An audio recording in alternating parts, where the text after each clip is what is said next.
आशा करते हैं कि आप लोग स्वस्थ होंगे। आज हम लोग क्लास 12 का हिंदी का और सरेना चैप्टर के कुछ महत्वपूर्ण ऑब्जेक्टिव क्वेश्चन के बारे में जानेंगे।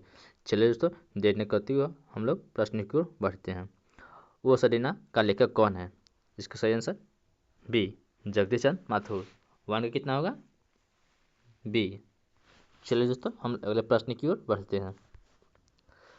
जगदीश चंद्र माथुर का जन्म कब हुआ था? इसका सही आंसर ए, 16 जुलाई 1917 को। दो का ए। चलिए दोस्तों, अगले प्रश्न की ओर बढ़ते हैं। वैशाली महोत्सव का बीजारोपण किसने किया था? इसका सही आंसर आप लोग कमेंट कीजिए। तीन का कितना होगा? बी, जगदीश चंद्र माथुर जी। चलिए दोस्तों, अगले प्रश्न की ओर बढ़ते हैं।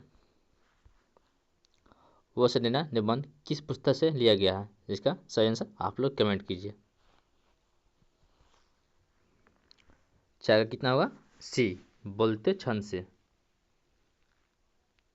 चलिए दोस्तों, अगले प्रश्न की ओर बढ़ते हैं। गांधी जी को महुआ के पेड़ के नीचे किसने जगह दी थी? इसका सही आंसर सी, मठ के महंत ने। पाँच का कितना होगा? सी। चलिए दोस्तों, हम अगले प्रश्न की ओर बढ़ते हैं। वसुंधरा भोगी मानव और धर्मांध मानव एक ही सिक्के के दो पहलू है, यह पंक्ति किसके द्वारा लिखी गई है? इसका सही आंसर आप लोग कमेंट कीजिए। छः का कितना होगा? डी, जगदीश चंद्र माथुर जी। चलिए दोस्तों, अगले प्रश्न की ओर बढ़ते हैं। गांधी जी की झोपड़ी को किसने आग जला दिया? गांधी जी की झोपड़ी को किसने जला दिया? इसका सही आंसर सी, यमन साहब के कर्मचारियों ने। सात का कितना होगा? सी। चलिए दोस्तों, अगले प्रश्न की ओर बढ़ते हैं। रसायन ताल की जाल कैसी है? इसका सही आंसर बी, स्थिर थी। आठ का कितना होगा? बी। चलिए दोस्तों, हम लोग अगले प्रश्न की ओर बढ़ते हैं। जगदीश चंद्र माथुर ने किस विद्यालय से MA उत्तीर्ण किए? इसका सही आंसर आप लोग कमेंट कीजिए। नौ का कितना होगा? ए, इलाहाबाद विश्वविद्यालय से। किस विद्यालय से MA किए थे जगदीश चंद्र माथुर जी ने? इलाहाबाद विश्वविद्यालय से। नौ का कितना होगा? ए। चलिए दोस्तों, हम लोग अगले प्रश्न की ओर बढ़ते हैं। वो मेरे सपने शिक्षक एकांकी किनकी रचना है? यह किनकी रचना है? यह जगदीश चंद्र माथुर जी की है। 10 कितना होगा? बी। चलिए दोस्तों, हम लोग अगले प्रश्न की ओर बढ़ते हैं। वो सदीना शीर्षक पाठ के अनुसार सुल्तान ने घोड़े को उतारकर किस पर आघात किया? इसका सही आंसर क्या होगा? विशाल के विटप पर। 9 11 का कितना होगा? सी। चलिए दोस्तों, अगले प्रश्न की ओर बढ़ते हैं। दक्षिण बिहार के गया जिले में किस जाति के लोगों को चंपारण में नील की खेती के लिए बुलाया गया? किन जाति को बुलाया गया नील की खेती के लिए? भूया का। 12 का कितना होगा? डी। किस जाति को चंपारण में नील की खेती के लिए बुलाया गया? भूया को। चलिए दोस्तों, हम अगले प्रश्न की ओर बढ़ते हैं। राजकुमार सूर्य की मृत्यु कब हुई थी? इसका सही आंसर आप लोग कमेंट कीजिए। तेरा कितना होगा? 1930 के आसपास में। तेरा का क्या होगा? 1930 में। राजकुमार सूर्य की मृत्यु कब हुई थी? 1930 के आसपास में। तेरा का ए। चलिए दोस्तों, हम अगले प्रश्न की ओर बढ़ते हैं। वह सदनिया शीर्षक पाठ के संबंध किस विधा से है? इसका सही आंसर डी, क्या है? निबंध है। वह सजना क्या है? एक निबंध है। चलिए दोस्तों, हम अगले प्रश्न की ओर बढ़ते हैं। चौर कैसे ताल है? चौर कैसे ताल है? क्या है? उथले है। 15 का ए। चौल कैसा था? उथले था। चलिए दोस्तों, हम अगले प्रश्न की ओर बढ़ते हैं। रामपुरवा कहाँ था? इसका सही आंसर आप लोग कमेंट करें।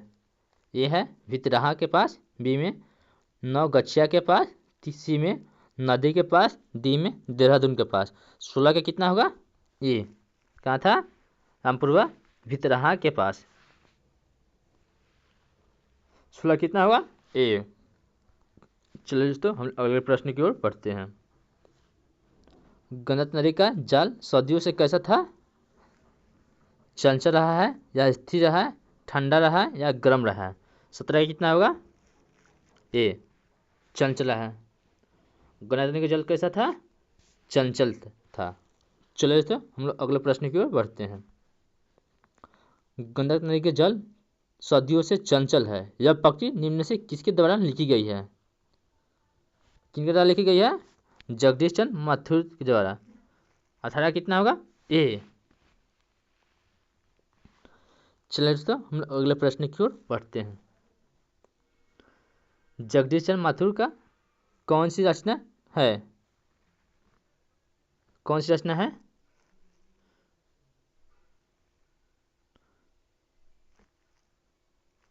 इसका सही आंसर बी वो सदीना। चलिए दोस्तों हम लोग अगले प्रश्न की ओर बढ़ते हैं। जगदीश चंद्र माथुर की कृति सरदिया का प्रकाशन किस वर्ष हुआ था? 1959 आसपास में। सरदिया का प्रकाशन कब हुआ था? 1959 आसपास में। चलिए दोस्तों अगले प्रश्न की ओर बढ़ते हैं। जगदीश चंद्र माथुर रचित कोणार्क शीर्षक की रचना का प्रकाशन किस वर्ष हुआ था? कोणार्क का रचना कब हुआ था? 1951 के में। कोणार्क की रचना कब हुआ था? 1951 में।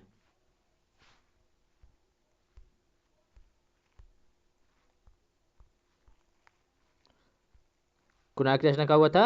1951 में। चलिए दोस्तों हम लोग अगले प्रश्न की ओर बढ़ते हैं। हरि सिंह देव के दुर्गा कहाँ छिपा हुआ था? हरि सिंह का देव का दुर्गा कहाँ छिपा हुआ था? इसका आंसर आप लोग कमेंट कीजिए। 22 कितना हुआ? सी वन के गहराई में। कहाँ छिपा था? वन के गहराई में। चलिए दोस्तों हम लोग अगले प्रश्न की ओर बढ़ते हैं। सन 1917 में भितिराहा में किनकी स्तुति बोलती थी? 1911 में भितिराहा में किसकी स्तुति बोलती थी? इसका सही आंसर डी रमन साहब की। 1917 में किसकी स्तुति बोलती थी? रमन साहब की। चलिए दोस्तों आज के आखिरी प्रश्न की ओर बढ़ते हैं। नरकन का स्तूप कितने फुट का था? इसका सही आंसर आप लोग कमेंट कीजिए।